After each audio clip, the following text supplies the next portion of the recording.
So this is the Windrose debate hosted by Project StaSIO. I am Chris Savage. I'm a member of Project StaSIO. And for a reminder for those who aren't or who is not aware, Project StaSIO is basically a repository of building performance visualizations and examples. We're on the web at projectstasio.com. And the intent was to provide the community examples of ways to illustrate building performance data and concepts. So you can go there and check out the examples and have some ideas of how you might want to present your data. Most of the images on the site are coming about from contests or competitions that we put on. We do about 1 or 2 a year. The question that's come up to us frequently is, how are these graphics made, and what's the reasoning behind them? So what we're looking to do is come out with a knowledge hub, which is going to be a variety of videos that explain how graphics were created, or what goes into what you want to put into the graphics, or the thought behind those graphics, and how you share your building performance information. Project StaSIO is supported by IBIPSA and a group of volunteers, including myself and Ali on the panel, as well as a few other members in on the call, including Nick Lasek, Kritika Karbanda. I don't know if any of the others are on. If anyone else is on, feel free to. Michael Sofford. Oh, yeah, there he is, Michael's. Yep. Yeah, so the point of today is to add to that knowledge hub. We're going to have a group of experts talking about windroses, and looking at climate data is very important in doing our designs. Unlike a lot of the other weather data we look at, wind, we often have to include 2 different things, both a speed and a direction, and that makes the graphics a bit more dense and complicated. And windroses tend to display, well, they do display the direction as a direction in the actual graphic. And that amount of data that you're trying to compress into one graphic can make these complicated and sometimes hard to interpret. So that's what we're going to be looking at today. And so the format is we're going to have each of the panelists present their thoughts for 4 or 5 minutes, and then we're going to follow that with a general Q&A session. And our panelists today are Chris Mackey. Many of you are familiar with who he is, co-founder of Ladybug Tools, which is a set of building performance tools originally for Rhino Grasshopper, but it's been expanded to other platforms. Saeran Vasanthakumar, if I pronounced that correctly, is at Autodesk. He's a building performance specialist at Autodesk. He is also a contributor to Ladybug, and including the Windrose elements in Ladybug. Alejandra Menchaca is a vice president of sustainability at Thornton Tomasetti, and also on Project StaSIO. And Michael Esposito is environmental designer and building performance analyst at Introba, which was formerly Integral and Elementa, or who? Yeah. Recently renamed. And I didn't give a lot of background on this group, but they have a lot of experience and expertise in all things building performance. So it's a great set of people to give us their thoughts today. So we're going to start off with the presentation. So we'll head into what Chris Mackey has to say. All right. Hi, everyone. And I think, so our format, I guess, is going to be mostly going through some of the pet peeves and pitfalls that we see with windroses. But first, maybe I'll give like a sort of broad opinion of like where I stand on whether windroses are more helpful or least helpful. Is that right, Chris? Should we open with that? Yeah, we can start with that. Okay. So I guess I'd fall on the side of, more often than not, I see windroses that are misleading, than I see windroses that are helpful. And if it's, down to a split-second decision of do you put a windrose in your climate report or not, I would say you're better off leaving it out, probably. But of course, we'll get into some of the details here, and I'm going to explain some of the pet peeves of like what I typically see with windroses that I I wish people would correct more often. So I guess we want to move to the next slide, Chris, into the slides we prepared. So one thing that I know that usually I see tons and tons of times that definitely gets a little bit on my nerves is that I will see people look at an annual windrose, which a lot of us know this is the default that you find coming out of a lot of software. I mean, certain pieces of software, this is really the only thing that you can get out of it. And people will take a look at an annual windrose like this. In this case, this is for Boston, taken from the airport. And they will say, you know, if we want to orient our apartments in our multifamily building to take advantage of cross ventilation, then looking at this rose, I think we should orient the whole building to the northwest so that we can take advantage of wind. And this is a huge mistake that I see made lots and lots of times, because when you look at an annual windrose like this, you know, and you try and inform a specific design decision, like, you know, how should we cross ventilate, that you're missing a lot of information in this. And if you were, let's say, to break down the windrose into seasonal categories, so if we go to the next slide, Chris, you'll see, right, this is that same set of data from the Boston International Airport, but broken down into winter, spring, summer, and fall. And, you know, chances are you're not going to be naturally ventilating in winter, right? It's way too cold for that in a climate like Boston's. And if you were to actually like look at the direction that the wind is coming from these time periods, right, almost all that northwest wind is really coming through in the winter when you're not going to be using it for natural ventilation. And if you look at the summer, right, which is the time period where you may actually consider really naturally ventilating, you know, you actually have more wind coming out of the southwest than the northwest. Right, so you can see just not looking at the windrose in the right context or the right time periods can lead you to very misleading results and very misleading uses of that windrose like that. And so I always say, like, if you're not willing to at least break down the time periods that you're looking at the windrose with, it's probably not worth it to put it into your climate reports, so that you can look at it in a way like this. Another way in which I see the windrose taken out of context a lot of time and result in misleading conclusions that people draw from it is if you move to the next slide, Chris. A lot of the times, right, we're looking at windroses that are just taken from the airport at the height of the weather station where it was measured. And in this case, right, so I'm looking at that summer windrose from Boston in this case.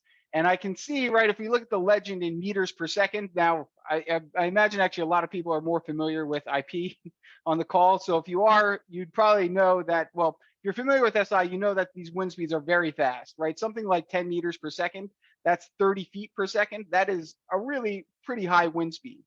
And so people may look at a windrose like this and say, like, wow, we have some really intense, very fast winds, coming from these different directions that are probably going to be uncomfortable for pedestrians if they're coming at, 10 meters per second or 30 feet per second. Right, but the important thing to realize is that this wind measurement right here is taken at, usually it's taken at 10 meters above the ground or 30 feet above the ground. And the wind at that height is much faster than the wind that you're going to experience at pedestrian level. And so looking at the windrose in relation to a wind profile like you see on the left here is very important. Or better yet, you can even change your windrose so it's actually looking at the wind speed on the ground instead of the wind speed at the meteorological height. So if you move to the next slide, Chris, you'll see, right, this is that same windrose, but now adjusted for, using the wind profile adjusted for wind speed at 1 meter above the ground where the pedestrians are actually going to be. So you can see, right, you can draw wildly different conclusions if you don't put the wind data in context, like, like the height above the ground. Maybe I'll just cover one more pet peeve before I kind of wrap up here. If you move to the next slide, Chris, is that another thing I see people doing is that, take the data from an airport, which we know airports are very flat because planes need to land on them. And for that reason, you tend to have much higher wind speeds, and the wind speed tends to increase much more rapidly as you leave the ground compared to the places where we're typically putting our buildings in city centers and suburban areas, right? So you can see this is the wind profile for the same data set. The left is at the airport, the right is at a city. And you can see, right, even if you have a wind speed at a meteorological height of, of 10 meters, that may be like a 5 meter per second wind. The actual wind speed that a pedestrian is going to experience in an urban center is probably closer to 1 meter per second at that time, right? So again, it's all important to put this information into context here and understand the wind data that you're working with. And maybe just to kind of summarize here, right? Knowing that the most important parameters that affect the accuracy of your wind data have to do with things like, changes in elevation or terrain, as well as proximity to water or the flatness of land. And so if you move to the next slide, Chris, another common thing I see is that people tend to pick an EPW file that is just the closest one to their website, to their site, their project site. And I have an example here, let's say in Los Angeles, right? Someone has a project site right on the water here, and they'll choose the closest EPW, which is that little green dot that you see there. But in reality, probably the wind data is much more closer to what you'd experience at LAX, which is what you see in the north there. Because it's much closer to the water, it's much flatter in that area. And there's a hill in between that, the project site and the green dot, the closest weather station. Right. So again, it's important not just to, pick, not just to be aware of the wind data that you're looking at, where it comes from, but also picking the right type of wind data to start off with, picking the right EPW file that is the most relevant to your location.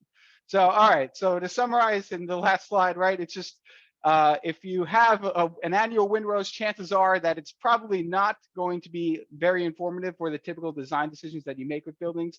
And if you aren't at least willing to take a little bit of time, or you don't have software that lets you customize the different time periods or the different context in which that wind data exists, I'm of the opinion you're better off leaving the windrows out of your data set. So I'll pass it on to the next presenter. Thanks, Chris. So I'm going to share my screen. So I am going to take the somewhat of an opposite position, which is that I think windroses can be salvaged. Essentially, I think they can be misleading, but that we can essentially use windroses as a useful design tool for analysis. I think my main argument for that is that, number one, a windrose is ultimately representing frequency, and frequency is actually a very useful type of way of representing data, because you can normalize frequency across different data sets so that you can get an apples to apples comparison. And number two, what happens when you do that is you represent the probability of occurrence. And that's like a very powerful tool. That's actually kind of like the basis of information theory. And another argument I'll make is that, like a lot of things in building performance, the impact of direction, of wind speed is tricky to determine ahead of time. These things combine with other variables in complex nonlinear ways. And one of the reasons why it's hard to defend the windrows, because a lot of time that direction and wind speed is actually marginal. But I think because it's marginal, it's important to actually be explicit about our assumptions and test those assumptions, and not leave someone to apply like a heuristic inaccurately. So my main kind of way that I think we can try and, my main sort of argument of how we can make windrows useful is simply by combining a windrows with other data sets. And I'm going to illustrate that by taking Chris's example. He showed you the annual windrows, and he rightfully criticized it, saying that it is misrepresentative of the kind of conditions that we want. And I just want to point out that when we try and chunk it by seasons, if we are just applying a time period to it, it's like a very discrete kind of cut. And what we are trying to do there is we're kind of applying this arbitrary time period in a hope that it will represent some underlying condition that we think is desirable for our performance, rather than applying this kind of heuristic. We can actually just work with the data directly and combine it with the windrows. And so what I'm going to illustrate now is we can actually keep our annual windrows, but still extract that useful seasonal data just by transforming the data with other data sets. So here's a heat map showing our drivable temperature. This is plotted as a time series. And we can actually apply a filter or some sort of logic statement that more directly addresses the underlying property we're trying to extract. And what we're trying to extract here is we're trying to identify when the cooling season, when our building when our building or a person would benefit from passive cooling from natural ventilation or active cooling. And we can do that by taking all the temperatures that are greater than something called the balance point temperature, which represents the temperature, the outdoor temperature above which active cooling tends to start. This is an approximation that we're applying, but as you can see here, it actually starts to, it has extracted out our summer and shoulder seasons quite nicely. So we can take this dry bulb temperature filter, and then we can just add it to our windrows. So this is our windrows after we have applied that filter, identifying the dry bulb temperatures that's relevant to us. And what you can see here is this is still an annual windrows, but simply by filtering by a relevant data set, which is a dry bulb temperature, we've gotten something very useful. And I'm going to take a step back now and try and generalize what we just did. What we did is we're finding a way to select and identify and transform data to represent a target, right? So this actually is like a good general principle that we use for not just windrows, but any data set, but we can use different data sets or environmental variables, and we can combine them in such a way that they can represent our target. So what I'm doing when I'm saying that the wind that I'm selecting, the wind data I'm selecting has to be filtered by the balance point temperature is I'm actually, the reason I know to do that is because that's actually a critical component of our, in this case, our building energy model, right? So in the same way that so you can see over here, it's that's QS there represents our volumetric flow. I'm afraid I may be going over time, but so it represents our volumetric airflow rate. And so we can essentially reproduce this data transformation and get closer and closer to our target, which is passive ventilation. And in theory, if we do that, we can actually we can transform our initial data in such a way that we can actually exactly capture that output data. So I did a little test. I took a building, I orientated according to our dominant frequency, ran an energy simulation, and I took the output. This is actually the air that is coming into our window modeled by an energy model that is actually useful for passive cooling. And I just mapped it to our windrows. And we can see here how it compares to our approximation. So it's not bad. It's pretty good, I think, for like a one variable transformation. You can kind of see here, there is kind of like a big bias towards the Northwest that doesn't exist in our approximation. I do have an explanation for that. It's because that 17 degrees Celsius balance point temperature was a little low for this kind of small building.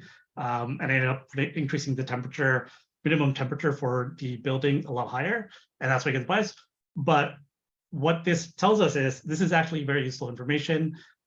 When we start applying data, when we start trying to make these assumptions, testing our hypothesis, and we evaluate it, we get useful data that informs our ongoing investigation.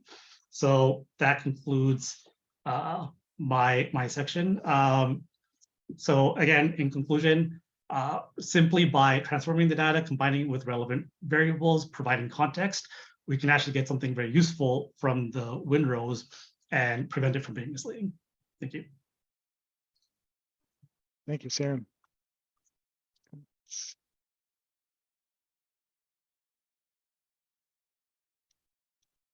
All right, Ollie.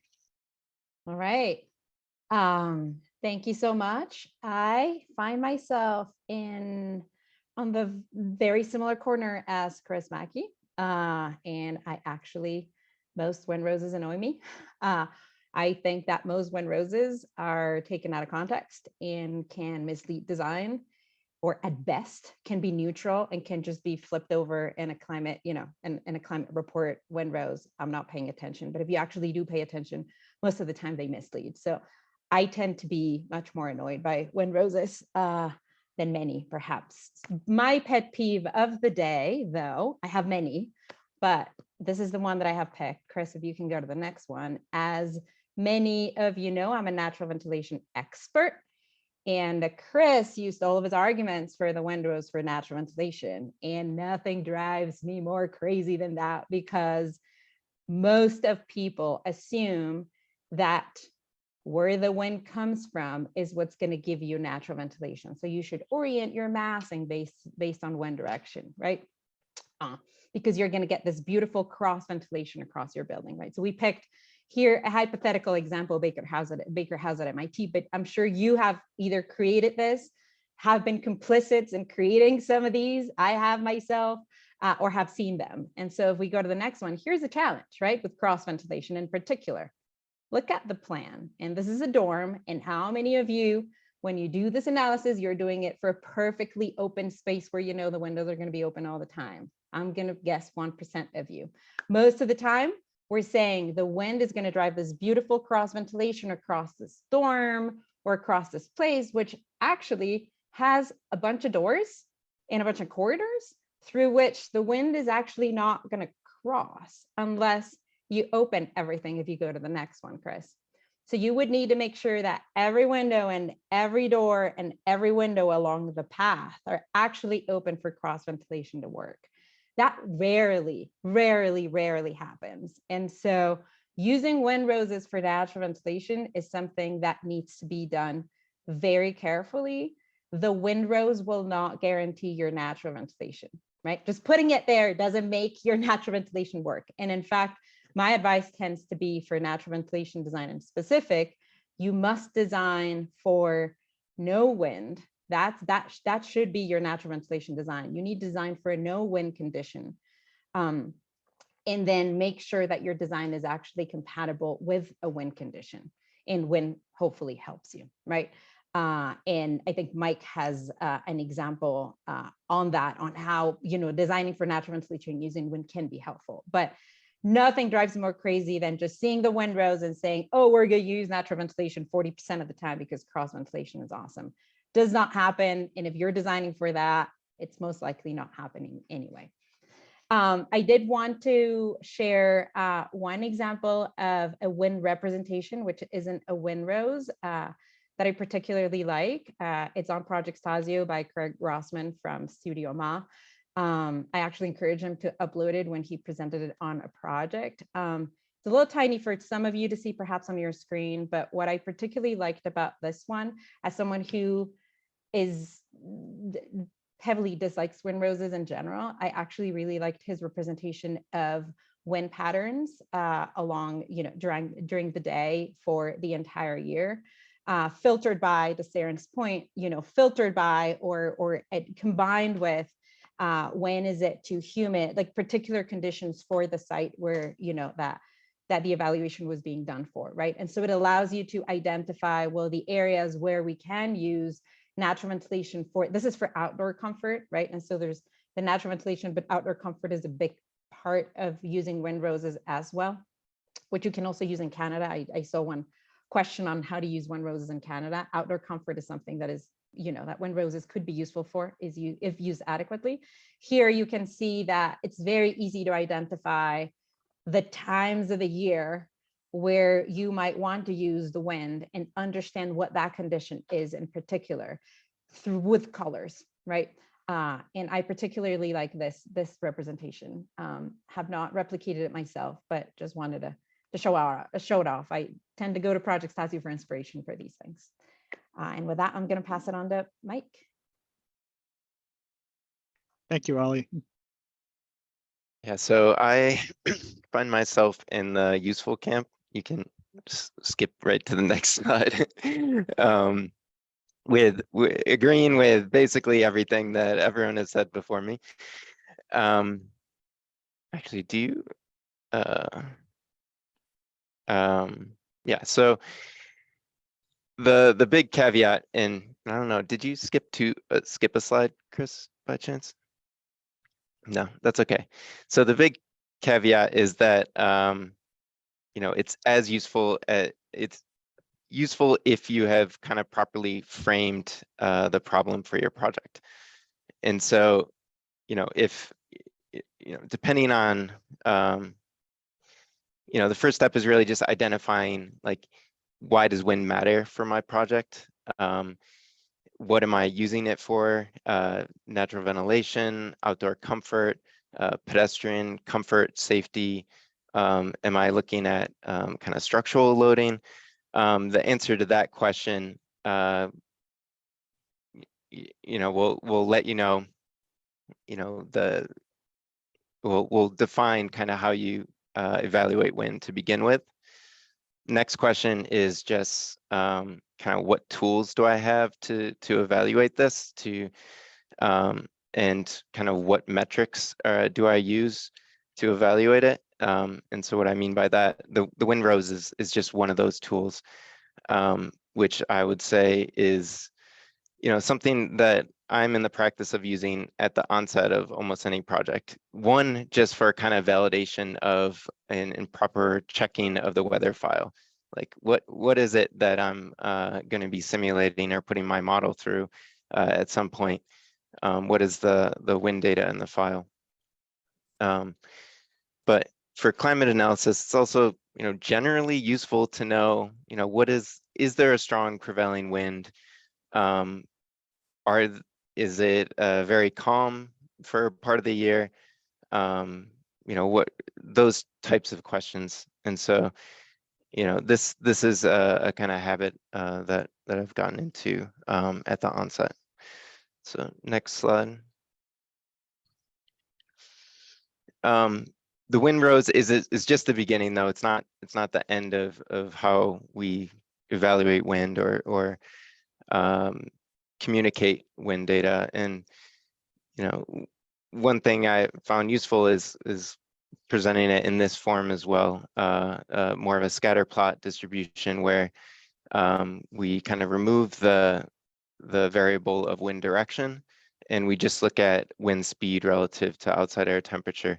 And as many people have mentioned before me, you know, outside air temperature is a really important variable in outdoor comfort and natural ventilation studies. And so, you know, when we're looking at winter wind speeds, often we look at not the worst case, but a design condition, which is, you know, 95th percentile, 98th percentile. It's very rare that we design for the worst case in our field. So in the winter, when you're concerned with outdoor comfort, chilling outdoor comfort effects of wind, I'll often look at 95th percentile. In the summer, when you're concerned with lack of wind or stagnant conditions that make overheating more possible, I'll often look at the average wind speed or a lower percentile for the summer. In this particular example on the screen, we are actually looking at, if you can skip to the next slide, we are looking at pedestrian comfort, you know, using the Lawson criteria. So we're not actually looking at thermal comfort at all. We're looking at conditions, wind speeds appropriate for certain outdoor activities, as you can see on the left. So I think it's good practice to not only make sure you have your basics in a data visualizations like legends and labels and callouts, but also just qualify, you know, what does the high end of that spectrum mean versus the low end. And so metrics standards like the Lawson criteria help communicate what the data means. I'll add that if you go to the next slide, sometimes the data set we're looking at is just a, you know, hourly TMY data set, so 8,760 points. Other times we have very site-specific data, or we've purchased very site-specific data. So what you're looking at here is over, I believe, a 15-year period, which allows us to maybe get a little more accurate on our percentile wind speeds, feel a little more comfortable with the idea of using this data for a CFD analysis or natural ventilation or comfort study. If you skip to the next slide. So we went through the windrows for identifying, well, for QCing the weather file, for identifying prevailing wind speed directions seasonally. We looked at kind of omitting of direction to understand frequencies and probabilities of wind speeds seasonally. And then often kind of the next progression of this analysis involves, some kind of spatial mapping of the impact of wind on, say, an urban environment or a building. And what we're doing here is we're not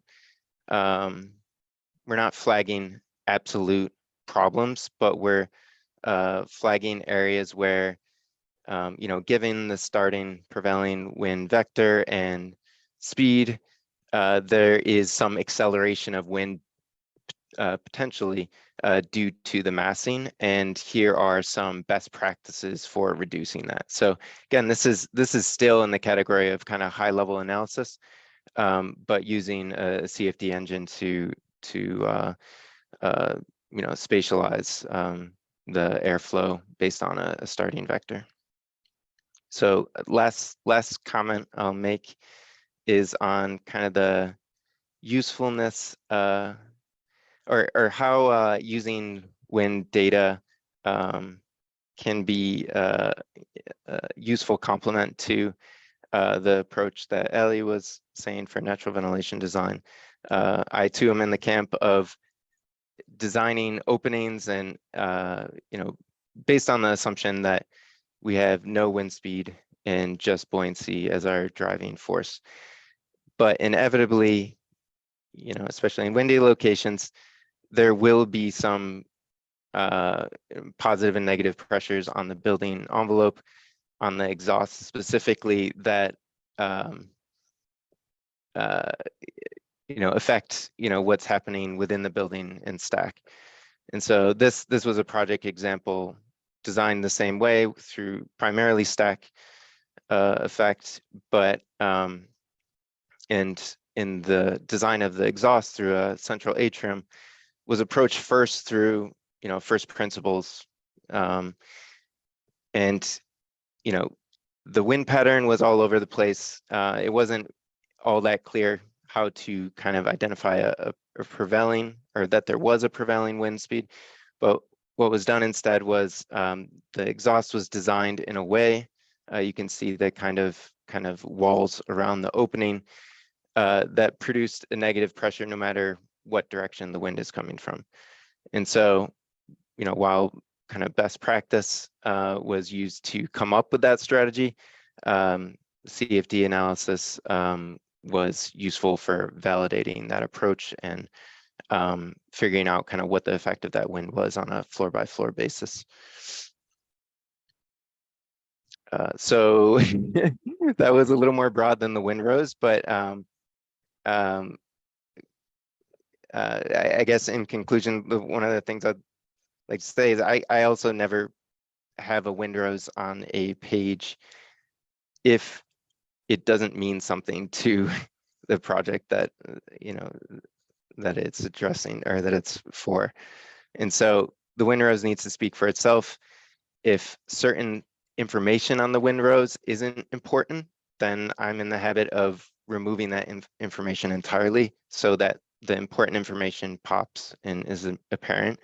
In general, with data visualization, you got to assume that you're not there to explain why it's important or why someone should pay attention to it. And so including simplifying the visualization and making sure that it reads on its own is important in general. Thank you, Mike. Yes, now we're gonna switch over to the Q&A. We have some questions to start off with, and then we'll turn over to the audience questions. So feel free to add questions to the chat. We're gonna start off with a question that's pretty much everyone already addressed, but I think we can expand on this. Mostly useful or mostly misleading, and I'm going to call on Ali if she has more examples of how these could be misleading. Yes, a couple of thoughts. First, and you might notice, we just noticed before we presented that we all are representing wind with the big pizza wedges, which are awfully misleading to begin with, because the larger the pizza wedge, yeah, thank you, Chris, the larger, the closer you get to the exterior diameter, the larger the area of the area, the colored area is. And so your eye actually thinks that there is more of that wind, I'm going to say here, of the green wind than the blue wind, even though the only thing we're using to measure frequency is Chris Mackey helped me here for the radius of the the size of the radius, right, of the rows. And so you could, in this one, so where the black arrow is, you probably are getting as much green wind as you are getting blue wind, and yet it feels like you're getting so much more green than blue. Extremely misleading, because so many times we think that there is, oh, the winds are so strong just because we see red everywhere, and there's so little focus to whatever is small. And there's Climate Studio, and I don't know if Ladybug Tools allows you to do this, but I know Climate Studio allows you to change that radius so that your windrows becomes a little bit more of a donut shaped. Yeah, like that one, the lower left corner. And so you get less of that effect as a triangle. That would be, I think, one of the reasons why windroses could be misleading. My other pet peeve with windroses that I think leads to misleading design or misleads the design is the use of the Beaufort scale. Don't fall off your chairs. I know a lot of you use it. The Beaufort scale, for those of you who don't know about it, it is a scale that uses so this is not the Beaufort scale, though, just to be clear. The Beaufort scale is a wind scale that was developed by Mr. Beaufort to define how strong the winds is. A little bit more of a qualitative way to quantify how strong wind is. And so if you look up a Beaufort scale, it will tell you, it basically categorizes wind speeds with terms that feel very familiar, like fresh breeze and light breeze. And so a lot of people use the Beaufort scale instead of meters per second or miles per hour for wind speeds, just because those are really hard to grasp. They use the Beaufort scale and they say this is just a gentle breeze. If you actually go into the definitions for the Beaufort scale, what you will find is that for sailors, which is, I don't know if I mentioned, but this was developed for sailing in particular. And so it gives you a sense of, like, when you start to see waves on the water, this is roughly what that wind speed is. A fresh breeze for a sailor is completely different to what a pedestrian would consider a fresh breeze. And so gentle breeze, leaves and twigs are already, moving with the wind. And so it's a gentle breeze for a sailor, but it's most definitely not a gentle breeze for most of the applications that we use wind scale for. And they are wrongly used a lot of the time. And so we might communicate to the architect or to the owner, oh, these are just gentle breezes. Whereas in reality, a gentle breeze in sailor terms means that it's really, really windy. Long answer to your question, Chris, but I got out of my chest my two other strong pet peeves there. Mostly misleading. I'm still in mostly misleading camp. I can't wait for other people to move me into mostly useful camp. But maybe we should also say, though, to your last point, Ali, though, that if someone is looking for a scale that relates to, how uncomfortable high wind speeds might be, I think what Mike showed there with the Lawson criteria, that is a much better scale than the Beaufort scale. I think we're all in agreement about that. Make sure you measure it at pedestrian height, as Chris taught you. Yeah. Right. Yep. Mm-hmm. And well, actually, correct me if I'm wrong, Mike. Are the Lawson criteria put in terms of meteorological speed? Because I think I see the criteria that you have there, or are they meant to be at pedestrian height? Pretty sure it's at pedestrian height. Yeah. So, That makes sense. Yeah, Yeah. yeah. So make sure you convert it with at least a wind profile of some kind, and then Mm-hmm. and then you can use this criteria on top of it. And somewhere in the chat, I think there was a question about how that can be done, how to convert between the elevations. I saw that, and I did want to at least maybe if I think I can share my screen quickly. Is that all right, Chris? If I Sure. jump over, but I just want to show that, yeah, if you are interested in trying to make at least the graphics that I showed there, like within Ladybug. Whoops, let me see. I think I've got. Can everyone see my screen? Okay. Yes. Yeah. Okay, we do have a component that will take meteorological wind speed and a range of other parameters like the height above the ground, the terrain class, and and even if the meteorological height was not the 10 meters that it usually is, you can account for that. And this will give you, hourly airspeeds or any airspeeds converted using a standard wind profile like this. So at a minimum, I'd say you could use something like this. I constructed those wind roses mostly by passing the meteorological wind speed through this before I plugged it into the Ladybug wind rose component. So you can absolutely use something like this to make sure that you're accounting for the terrain in which your site exists and the pedestrian height above the ground, instead of just taking the meteorological wind speed. I mean, with that said, the wind profile is a pretty simplistic way of trying to convert for the wind roses, and you'll find the wind pattern, especially in an urban area with all sorts of different obstructions that can change the pattern. Right, you can, the state of the art is obviously to run some type of CFD simulation like you showed, like Mike had showed in the last slides that he had here. But at a minimum, I'd say you should at least be using this wind profile to get a sense of what the wind speed is like compared to the airport versus your site. Chris, all right, does Ladybug allow you to make a donut for the wind rose? It's a good question. So like right now, by default, that center of the donut is dedicated to the COM hours. So it'll get larger if you have a lot of COM hours. So no, we don't currently have the ability to make just a blank space in the middle mostly because we have like that space reserved for the COM hours right now. I think it's probably something, I mean, Saeran is the one who put together the whole Windrose module, and I think it's something we could probably support in the future, especially now that I've heard everyone's opinions on it. So yeah, I think in terms of specifically what's happening is as your radius increases linearly, the area of that wedge increases quadratically because the area of a circle is pi r squared. So I think another solution is also to you can normalize those wedges by taking the square root every time as you increase the radius, and that would also, you would have to have a little bit of a circle. On that point, I do want to say that the COM rows, while I was working on this presentation, I was thinking, I think we're representing the COM rows incorrectly. It shouldn't be a circle. It should actually, I think it should replicate the profile of the wind data, because essentially it is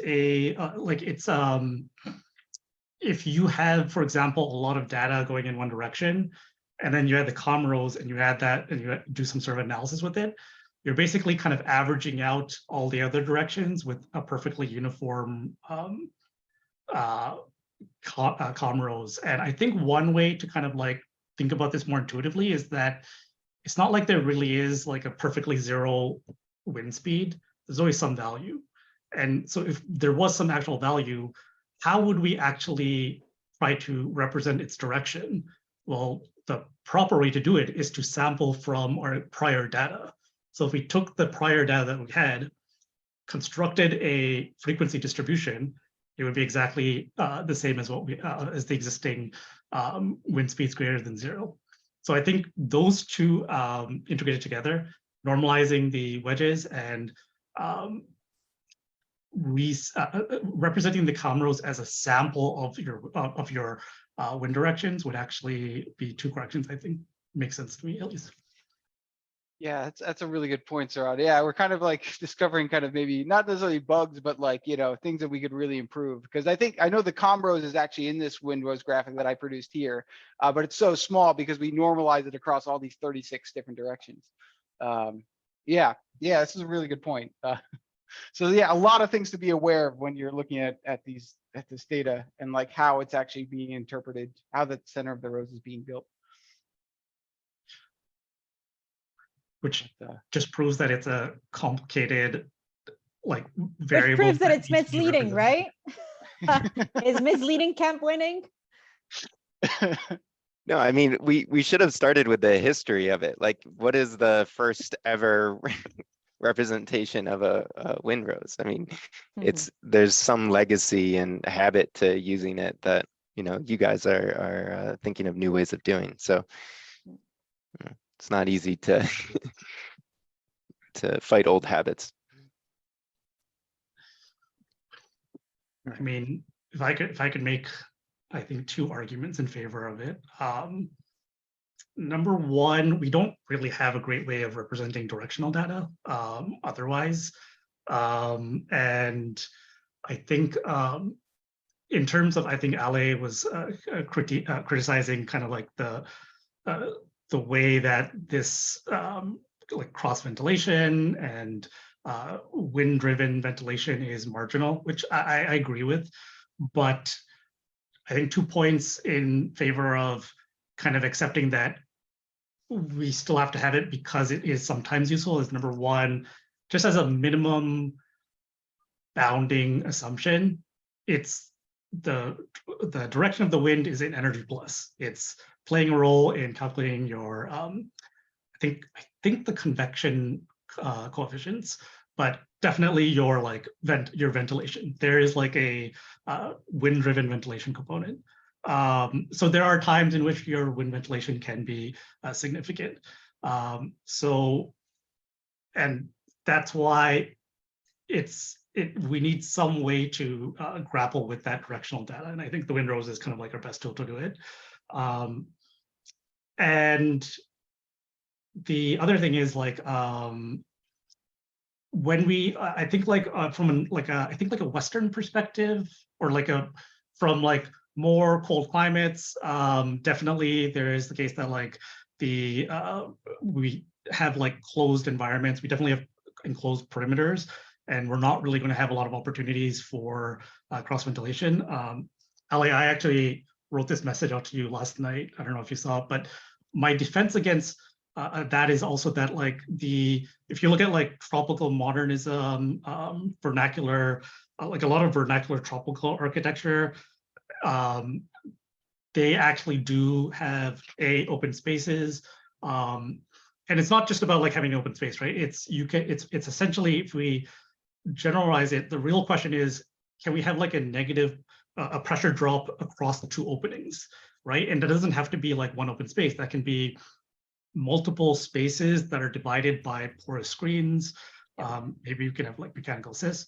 All of that can create that cross ventilation. So I do think it's not as rare as you think, essentially. No, I agree. And I'd love to go to if there are any other questions, but I'll just point out that my perspective comes mostly from design where you have a mechanical system anyway, and there's this aspiration that on top of that we're going to do natural ventilation. I feel that any country or geographical region where that is typically not an option, cross ventilation happens, and it happens well because it has to happen, right? It's been done for a very, very long time. And there is a very, very clear understanding that if the wind is coming from a certain direction and you want the air to flow through the space, you are going to have to provide either screens or something else. But I have seen the conversation so many times where the dorm is going to be naturally ventilated. And it's in Boston or in Charlotte or in, you name it, right? It doesn't matter, in San Francisco, right? With those beautiful arrows. And the reality is that no, like from a privacy standpoint, nobody would ever build a dorm that has a grill, right? There's just certain cultural things that you would need to build a soundtrack, right? And you would need to build, and no one's really thinking about those when they put the windrows and put the arrows, right? And so I think that tends to be people who don't design for natural ventilation every day, but are aspirational about it, really think that, you know, with the windrows misleads them into thinking that the wind is just going to make it happen, and it doesn't really happen that way. Chris, do we have any other questions? I'd be curious. Oh yeah, we have quite a few. Maybe this one will be quick. Who are we making these for? Who who's the target for these graphics? That's interesting. I feel that it depends on what question we're asking, right? I mean, that the windrows, I think are the message, if I hear everyone correctly, our position is the windrows should come with a key question you're trying to ask, and the windrows should be the answer, right? To Mike's point, right? If there's no key question that has to do with wind, then the windrows should not be there, right? And so it depends, right? Because sometimes your owner wants to know something, there's certain areas that are super windy, and so outdoor comfort is a challenge. If you're designing a retail area where you're designing outdoor seating, right, for restaurants, and they want to make sure that you are providing comfortable conditions for patrons year round, then your wind questions are very different than if you're designing for natural ventilation or for wind loads on a building, right? And so I feel in who you are answering this, who you're giving an answer to, probably leads to slightly different representation of the windrows, but maybe not. I mean, I don't think we've gotten it quite right yet. And so as long as we get something that's roughly right, it's fine, right? If I could take a stab at uniting the two perspectives, I feel like the two sides we're having right now is the windrows is basically this terribly dangerous graphic that only after years of training can you properly use it. So I think it's both useful but misleading, essentially. And so it's not for clients. It's going to only be used by professionals. Right. All windroses are wrong, but some are useful. All right. I'm going to direct this one towards Saeran, who's this has already been talked a little bit about, just the data quality and accuracy of the weather files we're using to generate these graphics. Does anyone want to comment on more on some guidelines of when it's appropriate to use a TMY? So it is, so I think the general recommendation is it should be less than within like a 50-kilometer radius. And there's also like not a significant difference in elevation. However, that doesn't account for local obstructions, for example. So usually, at least when I've practiced, for like windroses in particular, we usually look at like local sites and get like local weather stations and see if we can validate or essentially be able to get a better representation of the wind at the local site. So for example, in an urban context, you're going to get like tall buildings that might obstruct the building. I think actually the solution to this is just to take a whole bunch of data and average it out. And then you don't have to worry about data quality because it just, there's like the, as long as you get enough data, because sensor error is kind of like Gaussian. So if you have something going wrong in one direction, it actually will cancel out in the other direction if you get enough data. So I think that's kind of like the way out of this problem. Get enough data and you can get better wind accuracy. Yeah, and maybe I'll just add one more thing to that, because I know I talked about this in my pet peeves too, but just also be very careful of proximity to water, because not only does water kind of tend to change the pattern, but because it is so flat, I mean, it is like the flattest terrain that we typically have, right? The wind will be much higher if you're closer to water than if you're further away from it. So yeah, in addition to like accounting for like terrain and elevation changes, make sure you're looking at the proximity to water as well. Because that can definitely change a lot. And also make sure that, if you're trying to inform a question like, like a structural design question of like peak winds, that's not really something you should be using TMY data for, right? That's, TMYs are meant to be, as we know, typical average years. And so if you're looking to find like a peak condition during a hurricane or something like that, you should be looking elsewhere for other data sources. All right. I think I'm gonna. I think last question, and I think this comes. I think we can wrap this back around to one of the questions in the chat. Like, how do you present these? What goes into a successful windrows in terms of the graphics? And one of the questions in the chat was about climate consultant, which is that one on the bottom right. And I don't know if anyone Can you wants to. zoom into it, Chris? Because I mean, it's hard to look at it this way. I mean, it's harder to Let's look at it zoomed in. When it's zoomed out, it's even harder. Yeah, that's great. Thanks. Oops. Oh, Yeah, so Millie Ah. has an opinion on it is saying on the chat that she thinks this the climate consultant, sorry, I get them both mixed up. The climate consultant Wenrose actually answers the frequency discrepancy. I don't know if Saeran or Chris, I find this Wenrose so hard to read that as I responded to Millie on the chat, I think that academically it probably is a really good consolidation of data, but I have rarely been able to make anything out of it, easily.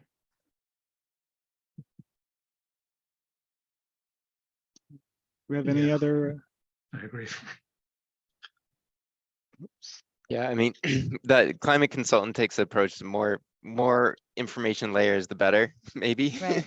But that's not true based on messaging. Like we can only process, I mean, I'm simple-minded. I can only process maybe 2 things at a time. So figure out what's important and put that on there. Yeah.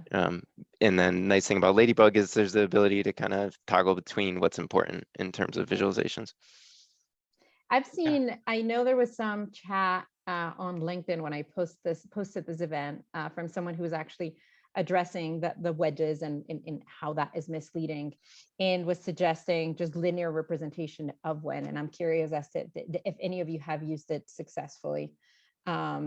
Just frequencies and everything, but in just like a bar chart or something like that, instead of it being a Wenrose. Or does that take away the north, east, west, that, north, south, east, west easy notion that we're looking for? I think it has a huge advantage of like when you are basically when we actually like in Ladybug, for example, when we combine other data sets, the wedge actually makes it hard to read like correlation essentially. But if you flatten that histogram out and rather than stack it enclosed within the bar graph, but like kind of properly have it as a second axis, you can actually read things like the relationship between your 2 data sets much more easily. I think a unrolled histogram for a Wenrose is actually very powerful. I will say the one caveat that though is that it does make it very tough to relate it to any design geometry in 3 dimensions. That's a good point. Because I mean, that's Yeah. always the biggest power of like, I mean, the sun path on its own is okay, but you look at it in relation to design geometry, it tells you a lot. And so you can kind of similarly, you could lose that with the Wenrose by unrolling it. Not to say that it isn't a great exercise, like, but I mean, there is value, I think, in at least trying to look at it as a rose. Yeah, Weather Spark is an example of that, and they have a kind of unrolled frequency distribution 4 or maybe 8 cardinal directions. Useful, but I struggle with the same thing Chris mentioned.